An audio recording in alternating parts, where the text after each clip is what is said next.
Wednesday afternoon to you. It's 4 o'clock, time for Sports for CLE. Thanks for joining us. Hope you're having a good afternoon. Matt Miller, ESPN's draft analyst, what he saw from Shedeur Sanders and the offensive system that he ran in college at Colorado. The big thing was that Shedeur had the ability in that offense to change the play calls. He didn't like it. So if Pat Shurmur called something, Shedeur didn't like it. You're the head coach's son, you're the starting quarterback. You do whatever you want, basically. So he had a lot of freedom. This is just what I've been told by scouts who went through there. So he had that option. Now, with that, you hear that and you think, oh, that's great. You have a coach that really trusts his quarterback. I think it was more so on the basis of you're the coach's son, so you have more freedom than you might otherwise have. I don't think we're going to see Colorado's quarterback have that opportunity next year, for example. I do think Pat Shurmur, NFL coach, like he's going to install, if he had his way, I think more pro-style concepts. But I do think it was a little bit limited. You know, he was only there for a year. How much time does he really have to get Shedeur and the rest of that offense up to speed? And I think you can see some of those criticisms on tape. You know, one of my big things about Shedeur, even before I talked to scouts about him, was, man, he's throwing to a lot of guys who are standing. Like, he's not throwing to a lot of receivers who are on the move. A lot of times, some of this was because of their offensive line. A lot of times he was running around. It's almost like scramble drill. He's looking for guys, and boom, he finds a receiver that's been able to slip through the cracks a little bit. There wasn't a lot of touch and timing and anticipation in that offense. That was a pretty big critique of him. Now, that is a fair critique about the guy standing around and touch and timing relative to letting a guy change the plays. Might be because he's a smart quarterback and he sees something. So I don't know that I would equate that with being the coach's son. Bryant McFadden talking about the Browns quarterback positions. This is from CBS Sports HQ. I do believe personally, guys, week one, Joe Flacco will be the starting quarterback. But the question mark is, how will the depth chart look after Joe Flacco? Because if he is your QB1, who is going to be the backup? Who is going to be the third string guy as well? Which plays a very, very significant role. Because to your point, Chris, and let's keep it real, we don't expect to see Cleveland win a lot of ball games. I know anything can happen in the National Football League. That's why it's the most entertaining game here in our country. But we really don't expect them to win a lot of ball games. And if that's the case, Kyle, eventually we will see QB2, whoever that is, get an opportunity to start. So that's what I'm looking to see, how this quarterback room will unfold throughout training camp, because from OTAs and mini camps, the talk of the town was Shedeur Sanders. We were hearing positive things about Shedeur Sanders on the football field. Will he keep that momentum, or will Dillon Gabriel emerge to be a guy that people are talking about? Oh, you can't forget about veteran Kenny Pickett as well. So there's a lot circulating with this quarterback room. I personally think Joe Flacco will come out of training camp as QB1, but QB2 and QB3 is very, very intriguing for me, because that would tell the tale in terms of who we will see take meaningful snaps throughout this regular season for the Cleveland Browns. Just remember, 2 years ago, the Browns played 5 quarterbacks. Last year, they played 4 quarterbacks. So you're probably going to see more than 2 quarterbacks play for the Browns this year. Mina Kimes, Robert Mays from the Athletic Football Show. The vision for the Browns offense. I do think that everything else they've done this offseason and in the draft suggests they have a pretty specific vision for what they want the offense, Kevin Stefanski's offense, to look like. And this isn't necessarily going to determine who's going to get the job or who's going to play the most starts for them. But I almost feel like that vision for the offense is more important than who ends up playing more quarterback for them. Does that make sense? Yes, because you asked me what the perfect vision for the Steelers offense was, and I said it was Aaron Rodgers throwing the ball 22 times a game. The perfect vision for the Browns offense is whoever plays quarterback throwing the ball like 14 times a game. Remember those first 2 games last year for the Saints with Derek Carr and Clint Kubiak? And how Derek Carr in those 2 games combined had like 7 or 8 drop back non-play action pass attempts? That is the vision for what the 2025 Cleveland Browns should look like, no matter who ends up playing quarterback for them. Well, the fact that they have a vision is a step forward, because last year I couldn't tell you what their identity was, and I couldn't tell you what the vision on offense was, other than get in the shotgun and run around and try to make a play. Let's turn our attention to the Guardians. It has not been good. They opened up a 3-game series against Cubs, trying to snap a 4-game losing streak, where the offense scored in 1 inning in those 4 games. Now, 6 runs, but they still just scored in 1 inning the last 36 innings. Matthew Boyd on the mound against Gavin Williams at Wrigley Field, and it was the Cubs getting things going early, 2nd inning, and that's Michael Busch, an RBI single to the gap in left center. 1-0 Cubs with the lead. Still in the 2nd inning, and Carson Kelly with an RBI double that made it 3-0 Cubs. Nolan Jones, an RBI single, and that will bring a run in. 3-1 Cubs with the lead.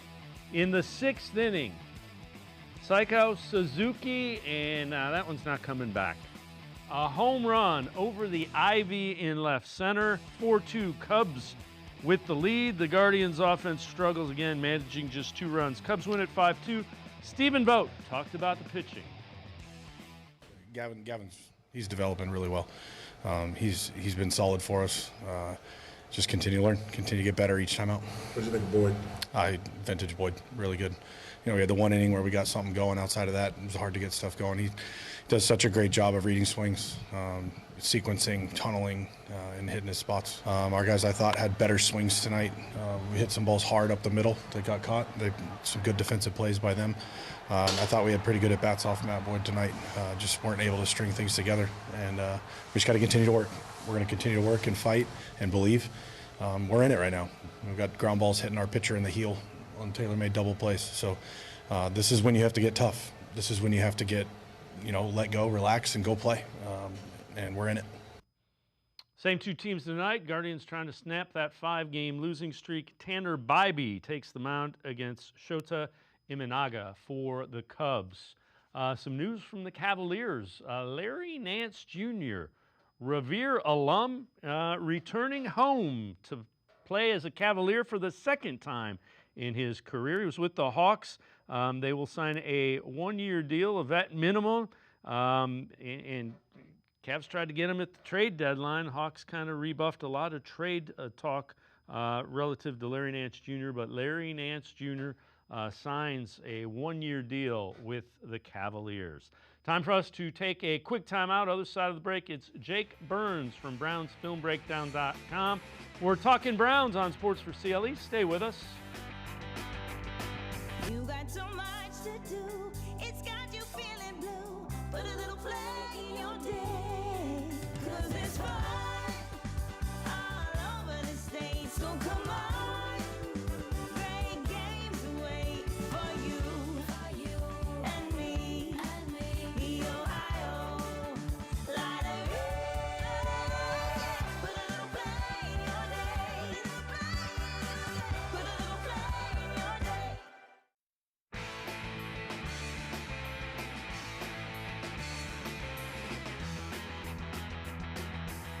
We begin by talking Browns today on Sports4CLE and specifically the offensive line. Let's welcome in Jake Burns from BrownsFilmBreakdown.com.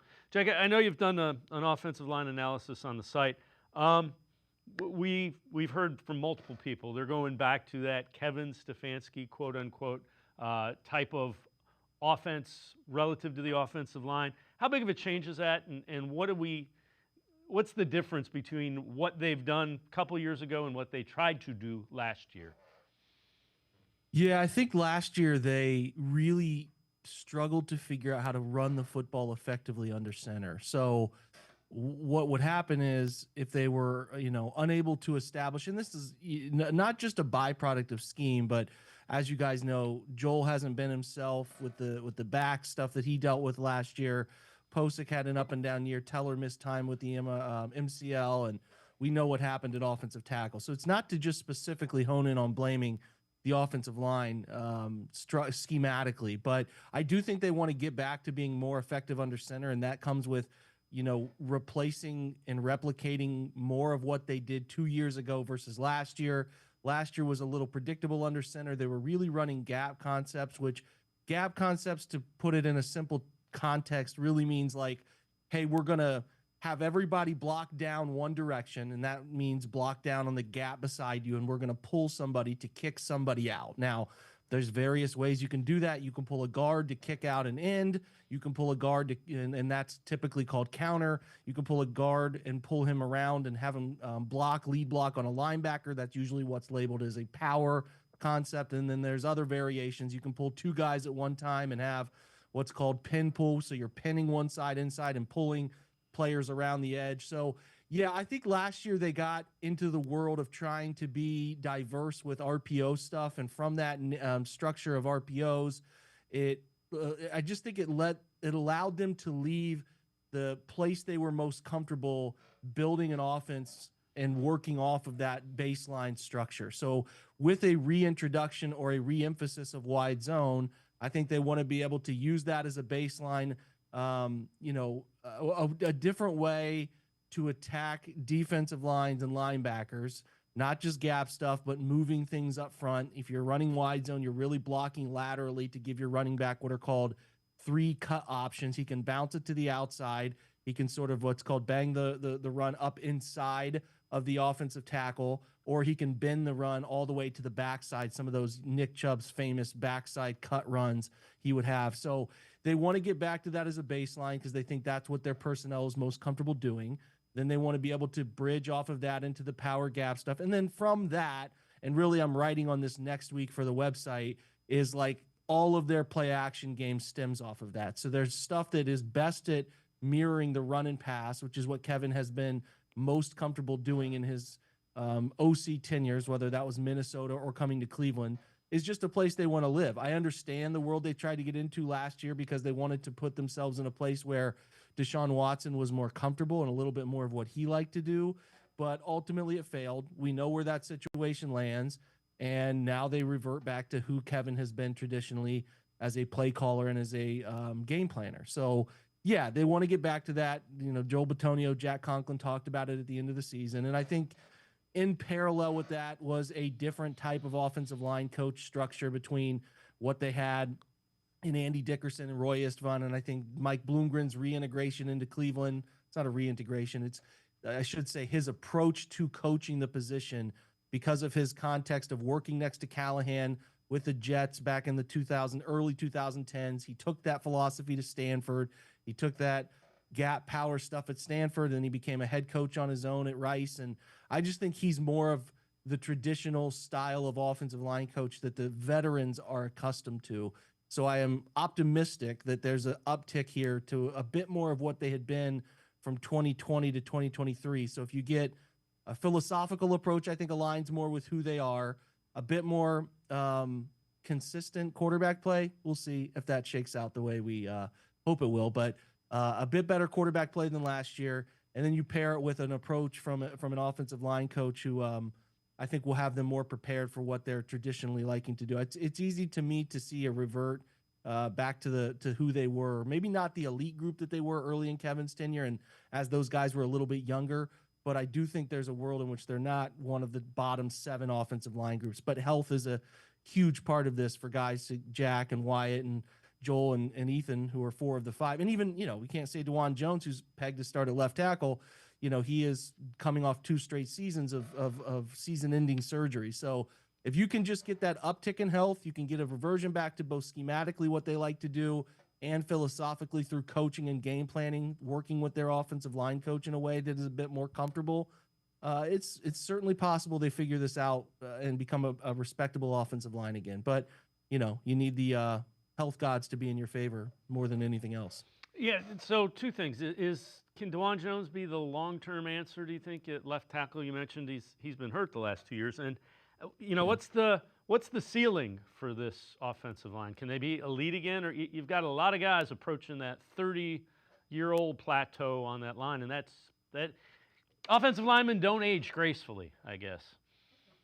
Right. Yeah. We're living that in real time, sort of 2 straight years here. So to the root of your question, I asked this to Brandon Thorne yesterday on my podcast, who is as good at breaking down offensive line play as anybody in the league. He runs a website Substack called Trench Warfare, which is really good. He's a smart analyst, both sides of the football, but he's not as high on this group anymore as he used to be, which to me is understandable, right? You got guys between Jack's serious knee injury, you got DeJuan who broke a fibula, he tore an MCL.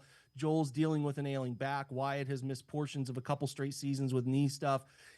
Listen, sheer talent, they can do it. But this is the NFL where at the heart of the NFL, you need to be healthy to have success, right? You can have the most talented 30 of 53, but if you can't keep that 30 healthy enough to win ball games, then it just all, that doesn't matter. So you do need a little bit of good fortune. And if they can get that, I think there's a chance here, but I will give them credit that they have improved the depth here, guys. So like bringing in Cornelius Lucas, who's a longtime swing tackle, both right and left tackle experience, played a lot of left tackle for Washington last year. He's older, but he's been around the league for a while and has put forth some steady play. So he's ready to step in. Whether Dewan can be that long-term, to your question, Dave, about him playing left tackle, I don't know. 2 years, his first year, he was really solid in pass protection as a right tackle. And then, sloppy as a run blocker. But if you can pass block well enough as a tackle in the NFL, your run blocking faults can be a little bit overlooked because you're doing the most important thing successfully. He has the MCL injury, comes back admittedly overweight, not as quick, unable to handle guys turning the corner with speed in his second year. He gets supplanted by Jack Conklin coming back. He's kind of benched in mid-game. And then we need a left tackle because we can't get Jed to play. We suffered another injury on the left side.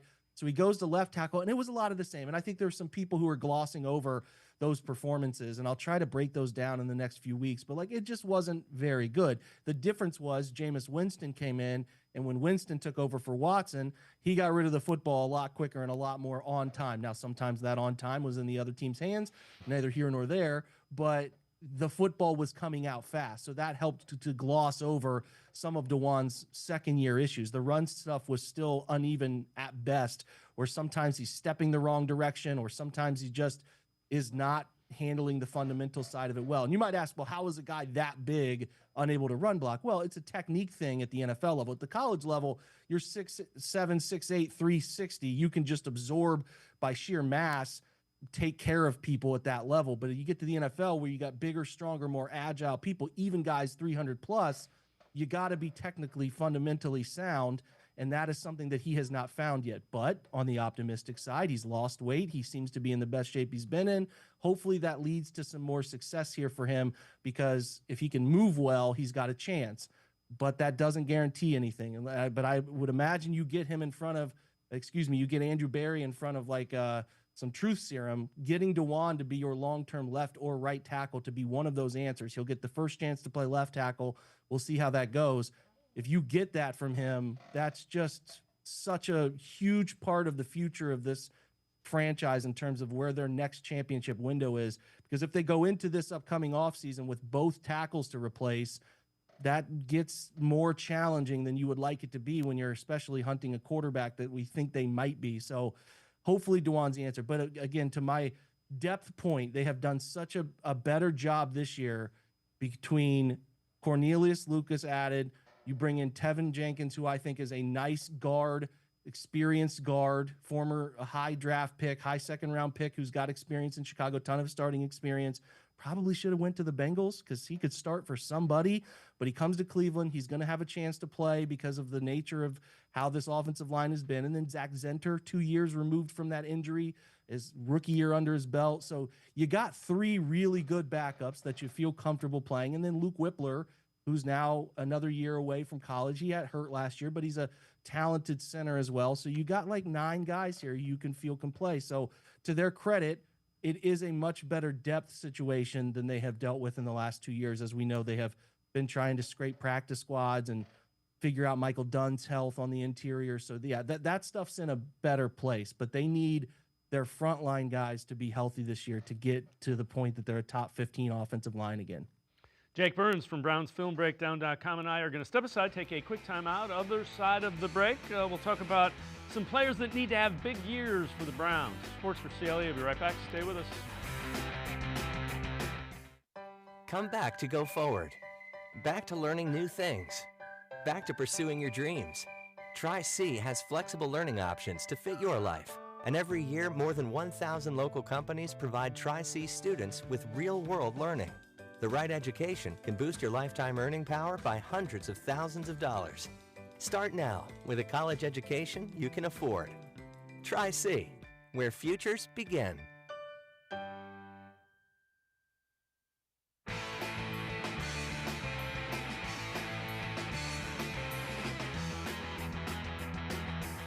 We continue talking Browns with Jake Burns from BrownsFilmBreakdown.com. Jake, if the Browns are going to be as good as they can be, and who knows, is that 7, is that 8, is that 9 wins? I don't know. Who are some players that they're going to need to have big years from? Yeah, the list is kind of long here, but I tried to write about guys I think are at a crossroads. There's a large contingency of guys here who are at the crossroads for who they're going to be. Like, what I look at is the Browns are at the tail end and probably out of the championship window opportunity we saw from 2020 to 2020. You could go to 2023, but it's a little, you can kind of start to bend that a little bit, but it all depends on how you view whether Deshaun Watson was ever going to be the guy again. But nonetheless, they have, because of the Watson trade, a high volume of mid-round picks. And when you have mid-round picks, ultimately those are guys who have talent, but they're flawed. But in the nature of the Browns skipping 3 straight first-round picks and honestly skipping 2 straight second-round picks, they've only had, between Mike Hall 2 years ago and then this past year, we know that they were able to take Mason Graham. I haven't seen those rookies play yet. They've only had 1 second-round pick play for them in the last 3 years. So that means you've got a bunch of 3rd, 4th, 5th, and 6th round guys who are on the roster fighting for jobs and have shown some flashes, and they need to prove whether they're going to be inside of what they hope is the next championship window, which is maybe a year to 2 to 3 years away. But those would be the young guys, the foundation guys, maybe in second contract. So like guys that I think have to have great years who are either in the final year of their contract or the all-important 3rd year of a rookie contract, is really, the volume's high.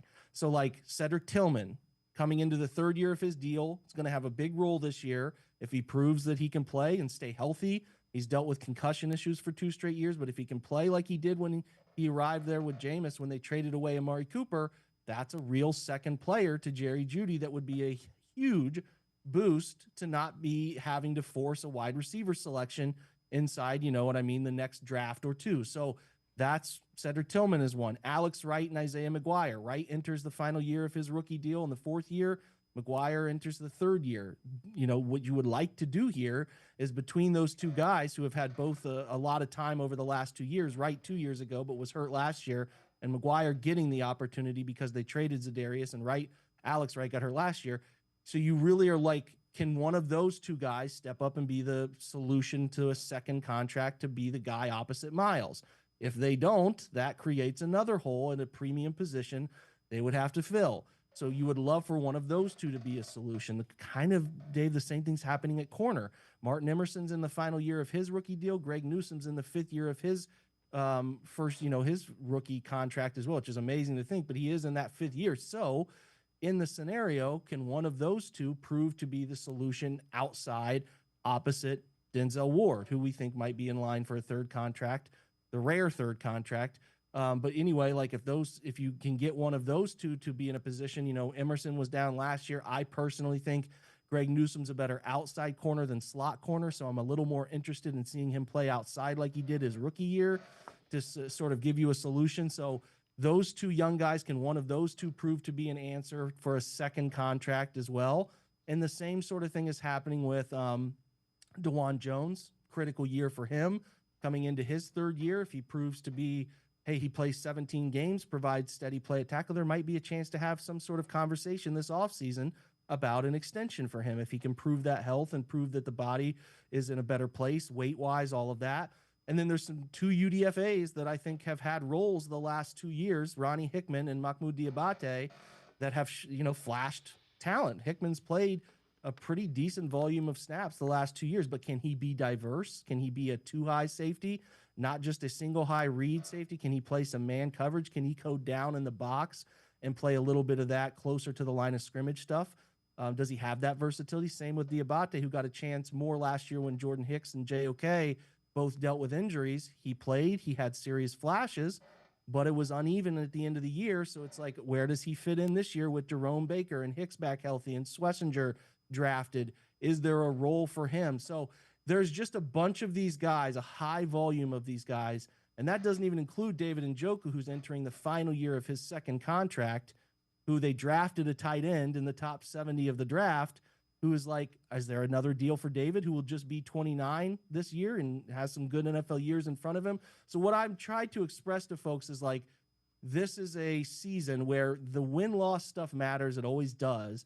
But if you can get these guys who are in like the pivotal pendulum swings of their early NFL career to be like guys you need to give a second contract to, those wins would mean so much to the next window when they find that quarterback answer and everything is put out in the open. That's the huge thing. But if you go into the 26 and 27 draft needing another edge, needing another tackle, needing another wide receiver, another corner, that's where it gets harder to fill all of those things on the fly. So you would love to have one of those young edges step up and prove to be a long-term solution. One of the two young corners earn a second contract. Can DeJuan be a tackle that lasts for another 4 or 5 years within your structure? So it's just a lot of crossroad players. I kind of went into much deeper detail in the newsletter write-up, but that's the crossroads I think they're at, where it's like, you know, this year has a chance to be uneven. We all recognize that because of what's going on at quarterback, but there can be some wins that can happen by player development that ultimately really matter for when we think they're going to try to be pushing more of their chips into the middle of the table in the next 3 or 4 years. All right, let's take a quick film breakdown video analysis that you did a little bit ago about split backs in the shotgun. So take us through this, and you would think Dylan Sampson is a guy that they can use in one of these roles, and Jerome Ford for that matter. So take us through this. What are we seeing? Yeah, I think the interesting stuff, and some of this dates back to like I saw them doing this in camp recently, and I was like, okay, let's trace how is Kevin done this before, right? He's had Kareem when they brought him in, and they had Nick.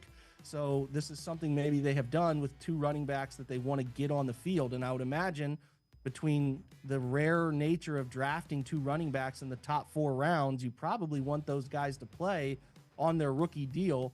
So I just went back and looked at like the 30-ish snaps they've done this and what it looks like. And some of it's dating back to Baker, some of it's a little bit of it with Jacoby, then some with Watson, and then some last year. And, you know, it's just a different wrinkle. It's a different balanced backfield look that you can provide, that you can run from. You can do, as you see here, some play action passing game. And it feels like Sampson and Judkins have the ability to catch the football, and Jerome Ford can be involved in this too. And you can get really, like, they're not doing a ton here with motion. They're shifting guys into the backfield, but they're not doing a ton with motion. So I've seen in mini camp, and we'll see what comes in training camp when I go watch those. But they are doing some of this stuff. They're putting those backfield players then in motion right at the snap to try to create some leverage advantages and get some guys out of the box and basically make the reads clearer for quarterbacks. Hey, we're going to move this guy out and split him wide and take a nickel out of the box and create more space in the passing game. It's just something I think they'll do. You know, I don't love the interception we see there, but I think they'll do this because I think they have the talent at running back that they want to get involved, and they want to create some diversity in their run game. As you see here, maybe a little pistol they'll pull them play this year, but split back stuff just creates some chances to out leverage defenses, use some motion, and get guys out in space. And what you want to do in the NFL is get your guys in an offense out in open space with the football and make defenders try to tackle them, which is not easy, right? You can get the quarterback run game involved a little bit too. So they're going to do that. They're going to be a little bit all over the board offensively this year. They're going to get under center. I know I've talked on your show about getting under center and doing some straight drops from under center like it's 1999. They're going to do some split back shotgun stuff. They're going to be funky. They need to be. They need to create as many looks for defenses to answer as they possibly can. So just something to keep your eye out for. I think you'll see it this year. I don't think you'll see it like 20% of any week or anything. I think it'll be sprinkled in, but it's just a different look and a chance to create maybe a big play or two off of that look. All right, before I let you go, let people know brownsfilmbreakdown.com. What is it? What do you do there? Yeah, so we're just basically a deep analytical site from the film perspective. We're trying to take all the schematic stuff, put it into an answer, and provide all the reasoning, the rationale, and the thought process behind what they're doing on both sides of the football. And really we're trying to give you the why behind the Cleveland Browns, what's going on, and from a roster building perspective, from a player analysis perspective, and from a schematic perspective. That's the goal of what we do. So passionate Browns fans is what we're looking for, and we're building a nice community, and it's got a nice Substack set up for us with an app that delivers to your phone and email every day, everything we do. And you get a podcast, you get a newsletter, and a film room. So we try to do those as often as we can, and give the Browns fans who can't stop thinking about the team something to chew on every day. So yeah, just brownsfilmbreakdown.com, and you can find us through that Substack app as well. All right, Jake Burns, as always, great stuff. Appreciate it, man. Thanks, guys. Thanks for having me. Again, check him out, Jake Burns, brownsfilmbreakdown.com. Always really good and insightful stuff. Especially check out the film breakdowns. Damon, Wolfe, Dawgs by Nature, straight ahead. We're talking Browns still. Stay with us on Sports4CLE. You got so much to do, it's got you feeling blue. Put a little flag in your day, 'cause it's fun all over the state. So come on, great games wait for you and me. The Ohio lottery. Put a little flag in your day. Put a little flag in your day.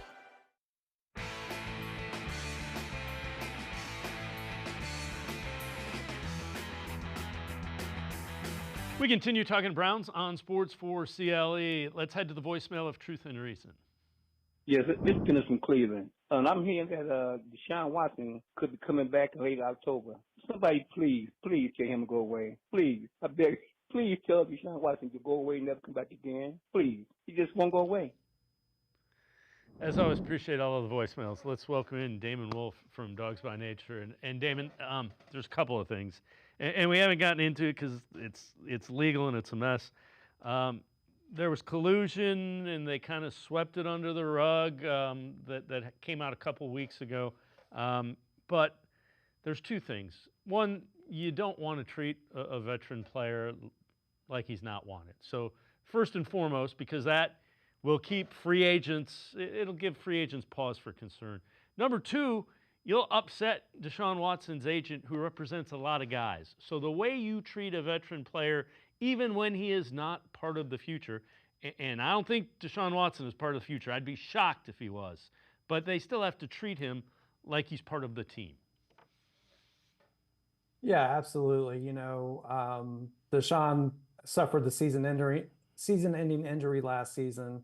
Regardless of what you think about him as a person, however, he is a member of the team, and he, put it all out there on the line for his teammates, and as a result of that, lost a significant part of his career. So they are going to give him every opportunity to rebuild himself, rebuild his health, and regain, the strength and recovery from the injury, so that he can, hopefully have an opportunity to pursue his career elsewhere. I don't think that Browns fans need to worry at all about Deshaun Watson taking snaps for Cleveland this year under center. It is a sticky situation, as you were referring to, but I definitely think that, it's probably in both parties' best interest to let this thing play out long term, not only for Watson, but for the Browns as well. Obviously, they want to move on, and they drafted two rookie quarterbacks, and they have 2 first-round picks that ought to be pretty high next year that they can, certainly move on at that point. So Robert Mays, who hosts the Athletic Football Show, on which quarterback of the Browns he thinks has a leg up when you're talking about the rookies competing with each other? I think that Dylan Gabriel is going to have a pretty big lead going into this on the mental side of things. And I think that could go a long way, even if when you think about how they throw the ball, accuracy being a strength, they're similar sorts of players. I do think Dylan Gabriel has a little bit of a leg up when it comes to how mature he is in his understanding of football, the decision-making, all of that. And so I think if it comes down to it, that's why I would give him a little bit of the edge. And if he can just play point guard within this offense, if it's going to be play action heavy, and the other part of it is the screen game. When you think back to when this offense was at its best, and that's kind of what I'm so fascinated in with Harold Fannin as being part of this. Like him with the ball in his hands, he's such a weird, funky player. And I think we've seen Kevin Stefanski be really successful at deploying these kind of weird, funky tight ends as after the catch players. So I think there's a world where the passing game is kind of strange and they manufacture stuff out of it and it does work. You know, the one thing, Damon, that kind of makes me, it almost like Robert Mays is saying that, you know, the processing and the mental part of football puts Gabriel a bunch ahead. I don't necessarily agree with that. I think Deshaun Watson, or Shedeur Sanders, we were talking about Deshaun Watson. I think Shedeur Sanders thinks football, has a really high football IQ. I think Dylan Gabriel's ahead because they took him with a third-round pick when they could have taken Sanders, and they took Sanders 2 rounds later. That's why Dylan Gabriel has a substantial lead. They went out and whatever they saw, whatever they had, they liked better than Shedeur Sanders. Sure, you know, according to reports about the draft process and everything that went into it, it appears that both players would be on the opposite ends of the spectrum. You know, Dylan Gabriel did everything inside of those meetings to help himself, while Shedeur did many things that most say hurt himself during that process and led to him dropping in the draft. So, you know, it's only rational to think that Gabriel would have an advantage and a leg up at this point. And that's probably the case. And I think the Browns will probably give him every single opportunity that he can to win the job over Sanders, or, you know, even if that's the backup position. But at the end of the day, you know, we just have to see these two guys on the field. And I think a lot of what people are miscalculating with Shedeur is just his ability to process post-snap. He may not be the greatest at all the pre-snap reads and all of that, but post-snap and the picture that he gets in his head, you know, looking off defenders and things like that, I think that may be some of the stuff that makes Shedeur special in college and something that could be a path for him to have success at the NFL level. Yeah, and again, once all that stuff in mini camp and all that, that's great. You know, they did what they needed to do. Right, it will start when you start in pads, and the people that are going to know first are the players. You can't fool players who are on the field doing what is designed in a play. They will know which of these two guys, if either of them, are legitimate. Yeah, absolutely. You know, like you said, there's no fooling those guys. And I think that, you know, a lot of the players, or, you know, there's been some reporting that whispers have come out that, you know, there's excitement amongst the locker room with Sanders and his ability to throw the football. But of course, like with everything, that's, you know, they've got shorts and t-shirts on, no pads. And so we'll see when the intensity ratchets up. And I know all of us are really looking to get answers and clarity around the situation. But unfortunately, like you said, those aren't coming until we get to the first couple weeks of August. All right. So you wrote an article, Browns NFL Draft Dilemma for 2026. Success could change everything. Take us through that, and I have a follow-up to that for you as well. Sure. So basically, you know, when the Browns came to the realization that Cam Ward wasn't going to be an option for them as the pick at number 2, and that Tennessee would be selecting him, I think, and they made the conclusion that they could pull off the trade with Jacksonville to trade back and pick up an extra first-round pick. I truly believe that at that point in time, you know, they signed Flacco a week before the draft, that they were totally content going into the draft and kicking the can until next year to try to grab their franchise quarterback of the future. I do think that they wanted to take a swing on Gabriel because they do like him, and I think that Kevin Stefanski is a big proponent of his. So but I believe the idea was for him to be the long-term backup and possible starter, you know, and spot starter if you need him. And just to have him in place, you know, moving forward as part of that room. He's like we've been talking about since the beginning of this segment. He's a guy you want to have in that room to kind of, hopefully he can develop and kind of be a player coach in the quarterback room eventually. So there's a lot to like there, but at the end of the day, the article, talks about, the plan I think the Browns had coming in. I don't think that they saw that Shedeur Sanders would be an opportunity to select him there in the 5th round. And that became an opportunity they just couldn't pass up. So they did that. Now they have 2 quarterbacks in the room. And they're taking swings at the position, which I definitely love and I support. They are well positioned to solve the quarterback position in the near future, if not from this past class, definitely in 2026. And the article went on to state about, how if the Browns find some success with one of the rookies this year, they could then in turn, really, do a couple of things. It puts them in a position of, of strength. They can actually trade one of those 1st round picks, essentially giving them 227 1st round picks and along with 226 1st round picks. So that would really benefit them and catapult them if they could get one of these guys to pan out. Yeah, the one thing that, let's say for a minute that one of those 2 picks is a top 5 pick, and you're going to get one of the top 2 quarterbacks in what is believed to be, at this point in time, a quarterback, a fairly deep quarterback draft. Sanders or Gabriel would have to be off the charts. They would have to be, they couldn't just be, well, he's a competent NFL starter. To pass on a guy that's like top 2 or 3 quarterbacks in a deep quarterback class, how good would one of those rookies have to be for you to pass on? It's I don't even know who the name is. Fill in the blank, a really highly thought of rookie quarterback. Sure. So, I think it all would boil down to the evaluation on the specific player.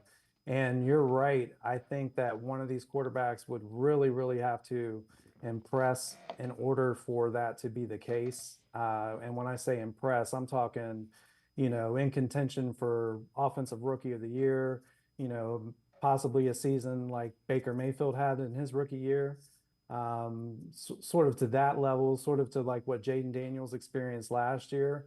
That would be the only thing that would take drafting a quarterback in the top 5 who you have that high of a grade on, and Andrew Berry has that kind of grade on.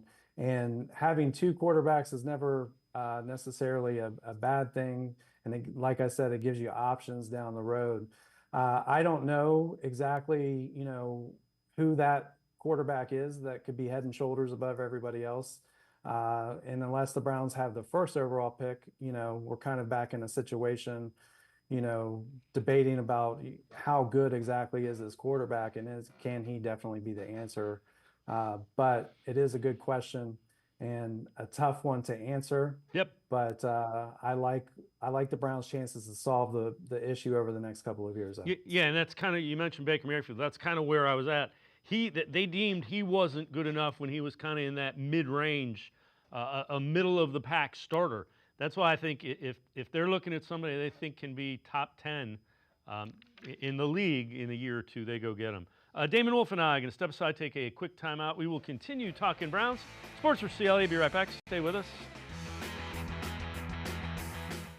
Come back to go forward. Back to learning new things. Back to pursuing your dreams. Tri-C has flexible learning options to fit your life. And every year, more than 1,000 local companies provide Tri-C students with real-world learning. The right education can boost your lifetime earning power by hundreds of thousands of dollars. Start now with a college education you can afford. Tri-C, where futures begin.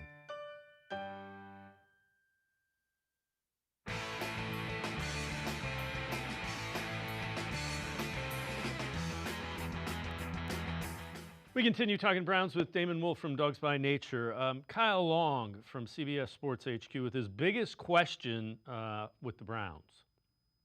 Deontay Johnson is in Cleveland, correct? Deontay Johnson refused to go in a game. he refused to go in a game because it was too cold, B-Mac.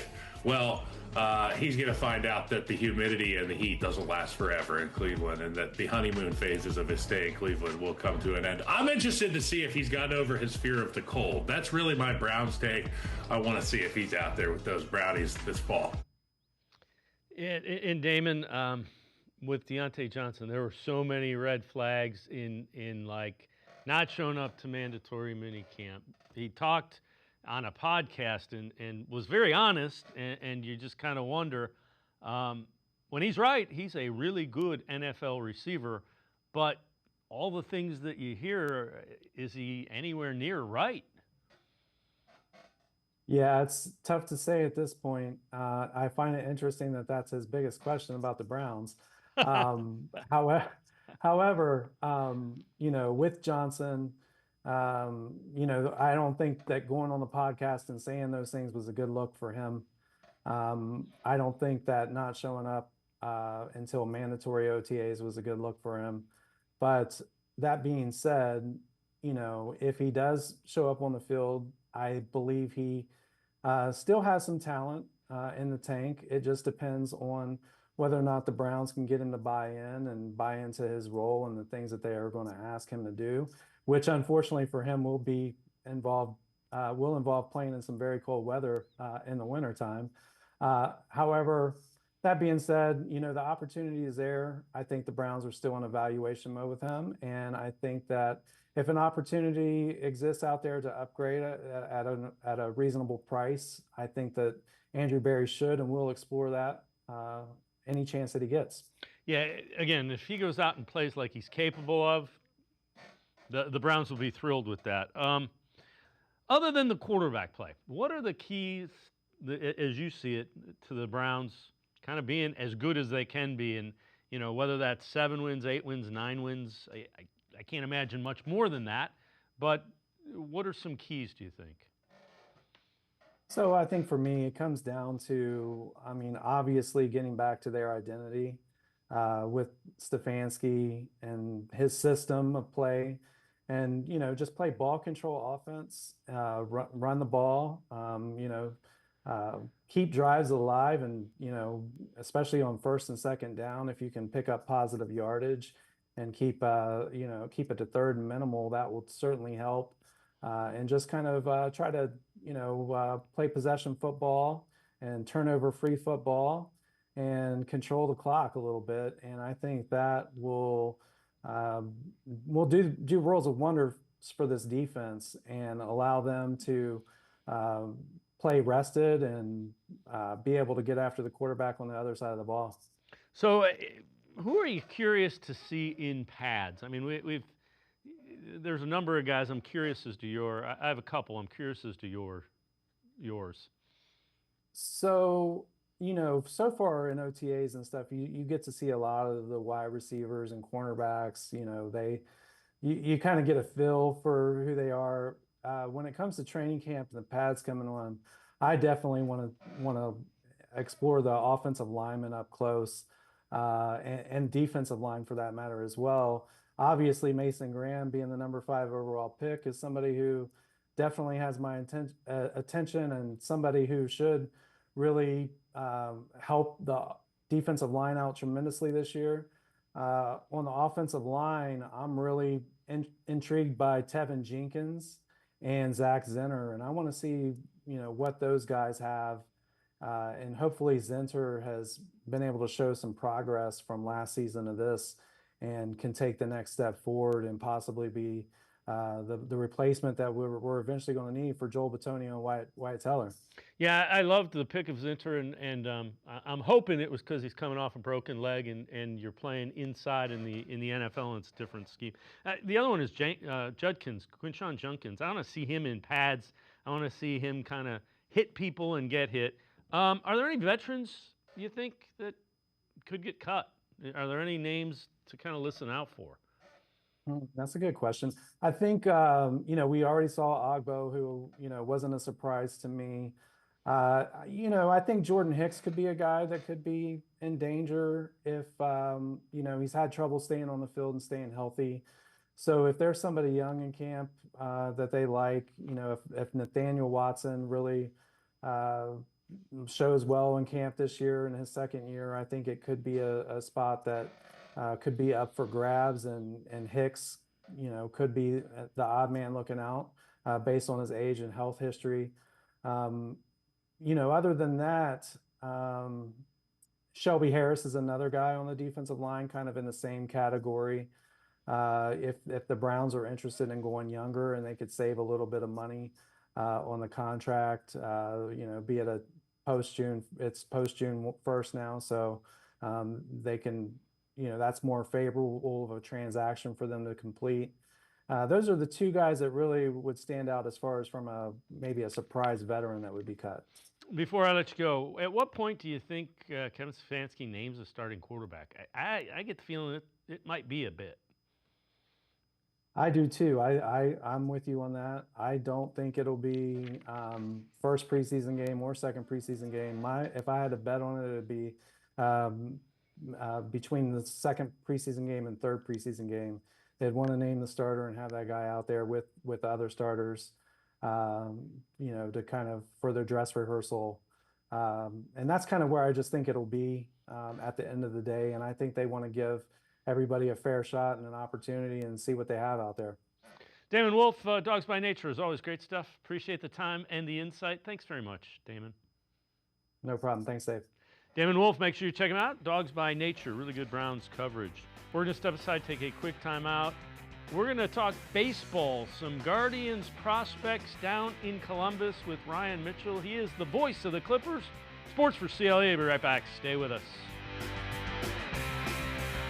You got so much to do, it's got you feeling blue. Put a little play in your day, 'cause it's fun all over the state. So come on, great games wait for you and me, the Ohio Lottery. Put a little play in your day, put a little play in your day.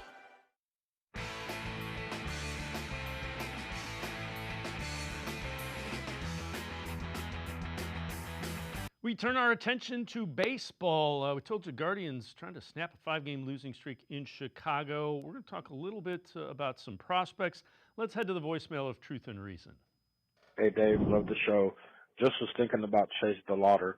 Do you know if he played for any other organization, he'd be in the majors right now? Only Cleveland keeps their best players down because they want them for longer control and prefer losing. I think that they don't have a rhythm because every other day is a different lineup. There's no consistency, and you can't win. You can't get in a groove if there's no consistency. Giving a guy 1 or 2 at-bats in a weekend series isn't going to get no consistency with the team. So like I said, they need to figure out what they're doing because they've got some gems in the farm club that deserve to be given a shot. And if they were on any other team, DeLauter would be in the majors right now getting his shot. Just want to hear your thoughts. Go Guardians. As always, appreciate all of the voicemails. Let's welcome in Ryan Mitchell. He is the voice of the Columbus Clippers where DeLauter is playing. Ryan, you and I have talked about it. And Chase DeLauter, he's a prospect, but he's got to stay healthy. And he hasn't seen even enough AAA pitching. I asked you your read of him, and go ahead and say what you told me. Well, I mean, this is a guy that is a very good baseball player, but this is also a guy that has played, when you look at the total numbers, 131 professional games. Now, a lot of that's out of his control with the injuries that have happened and things of that nature. But still, whether or not there are injuries, if he had played all those seasons, maybe we're having a different discussion. But he's had those injuries, and so you're looking at a guy with 477 career professional at-bats who has done well in that time. There's no doubt about that. The numbers look very good. Not hitting for necessarily a ton of power this year for the Clippers, but the hits are there, and he's hitting left-handed pitching really, really well. In fact, his splits, against lefties, he has been fantastic. We haven't seen a ton of left-handed pitching, but against righties, batting in that 250 range. So what does that tell you? I'm not entirely sure what it lays as a lockdown, but it tells you that there may be some work to do for this guy because, oh, by the way, most guys, except for the elite of the elite, take, 400 minor league games to get ready for the major leagues. I was talking to somebody else earlier today, and it's important for fans to remember, not just for Chase DeLauter, but for every minor leaguer coming up through the system. The jump between AAA and the majors is the biggest jump there's ever been, and it's bigger now than it has ever been in its history. And so you not only have to play consistently at the AAA level to get yourself ready, you really kind of want to dominate and take some momentum to the major leagues. But for DeLauter, listen, he has dominated when he has been healthy. Now he's got to build that up. And Chris Antonetti had the press conference the other day, and it's not smoke. It's not, this guy has to build up a volume of games before he is ready to play at the major league level, where he is facing major league pitching from a starter and then nasty relievers from innings 6 through 9 every single day. That's not something you walk in and do. Hitting is really, really hard. So you mentioned the splits, and here is a look at them. We did build this out. So against left-handed pitching, this is in the minors this year. He's hitting .438. He's got a homer, 7 RBIs, 7 strikeouts. Against righties, 225, 5 homers, 12 RBIs, 15 strikes. So it's kind of a reverse split kind of thing. And Ryan, just so folks understand, the big jump is in the minors, guys are still searching for control, for secondary pitches. There are more mistakes, meaning there's a ball that the pitcher went, man, I didn't want that there, and hitters are hitting them. You don't see that as much at the big leagues. So the average is going to go down naturally from AAA to the big leagues. It's a really tough thing, and there's a flip side to that coin too, right? Pitchers that come up from the AA level to the AAA level, first off, they're using a different baseball. I don't know how many fans out there are aware, but and now it's only 2 different baseballs. Several years back, there was basically a different baseball for every layer of the minor leagues. Now there is a minor league ball and there's a major league ball, and AAA uses the major league ball. So a guy that comes from AA to AAA, the seams are flatter. It's much more difficult to control and command the baseball. So guys that come up from AA find, oh, I'm throwing a cue ball right now and I got to make it dance to avoid the bat of these players. Well, it's the flip side of that is when you get to the major leagues, those guys have been through all these trials. They know how to manipulate the Major League Baseball. They know how to live on the periphery of the strike zone consistently and find the holes in your swing. Everybody's got one, right? Everybody, Peak Barry Bonds had a small hole in his swing. Barry didn't hit 1,000 at his peak.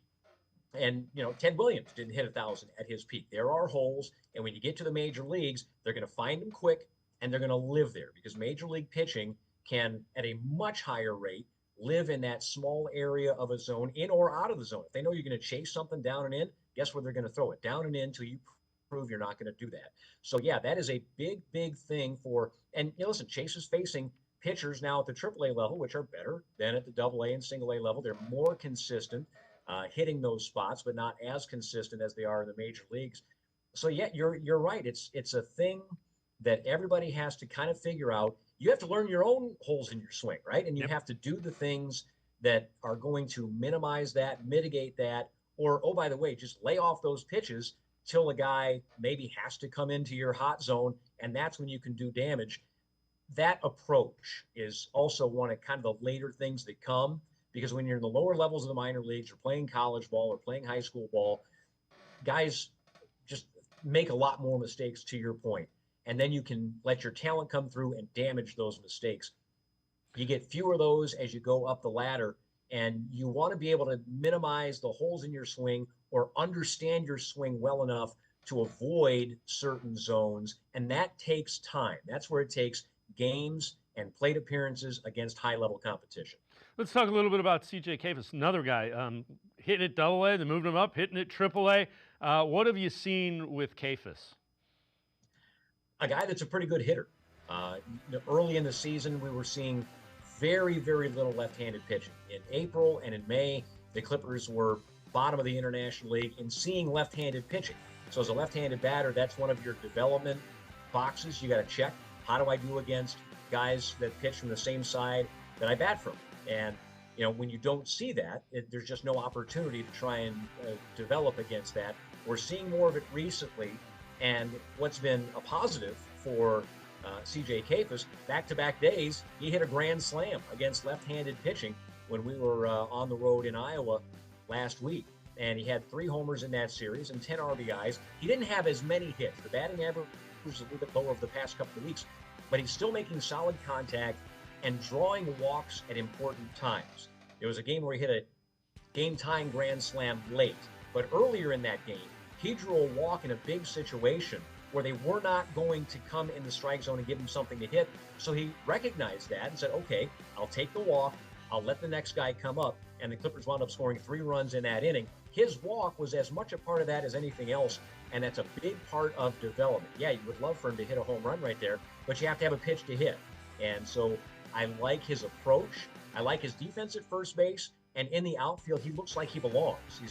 He doesn't look like a guy that is a first baseman. They just said, okay, go out in right field and try and catch the ball. That's not the case. He looks athletic. He takes good routes, and he's got a good arm in the outfield as well. So there's a lot to like about CJ Kayfus. But again, we're talking about a guy with 193 professional games, 718 professional at-bats. So, yeah, everything's going pretty well for him right now and has been throughout his career. But everything that applies to DeLauter applies to Kayfus as well. Here's the splits on Kayfus. He's hitting 267 against left-handers. He is left-handed, 330 against right-handers. You see the strikeouts, almost as many strikeouts as hits. And again, you mentioned that's got to figure out how to avoid pitchers kind of exploiting that. He's going to the futures game. He's not part of the 40-man roster, so they'd have to find a way to get him onto the 40-man roster to get him up. He and Parker Messick, pitcher, headed to the futures games. Yeah, and Parker Messick has been very good. He's third in the international against strikeouts.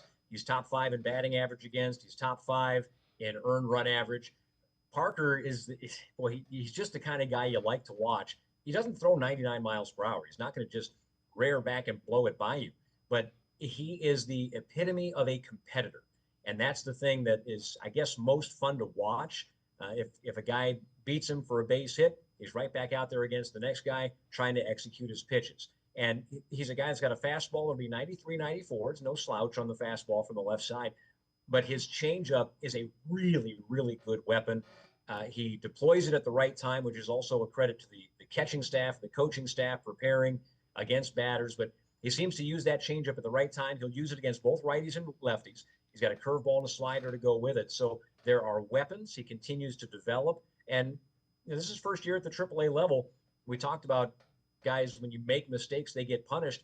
He's making a low number of mistakes. His last time out was the first time all season long that he had one of those blow-up games. And everybody has them. It took Parker until the end of June to finally have one of the AAA level. So it ballooned his ERA a little bit. Prior to that game where he gave up 7 runs, his ERA was under 3. So he's been very, very good. It'll be exciting to see he and CJ Kayfus in the futures game. But, to your point, Kayfus isn't on the 40-man roster. DeLauter isn't on the 40-man roster. Messick's not on the 40-man roster. So for fans that want to see these guys in the major leagues, and it's easy to point to a guy and say, okay, well, there's a guy we can get rid of. But there are other considerations. There are contract considerations. There are, are you replacing a 1-for-1, an outfielder for an outfielder, an infielder for an infielder? Roster manipulation is one of the really difficult things for an organization to go through. So it's easy to say we want this guy in the major leagues right now, but there are a lot of moving parts to make any of that happen.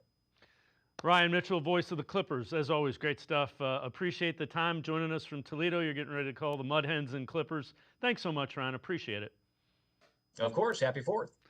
Ryan Mitchell, voice of the Clippers, with some info about some of the prospects we've been talking about down in AAA. That's going to do it for this edition of Sports for CLE. We will see you back here tomorrow at 4 o'clock. Have a great night, everybody. See you tomorrow at 4 on Sports for CLE.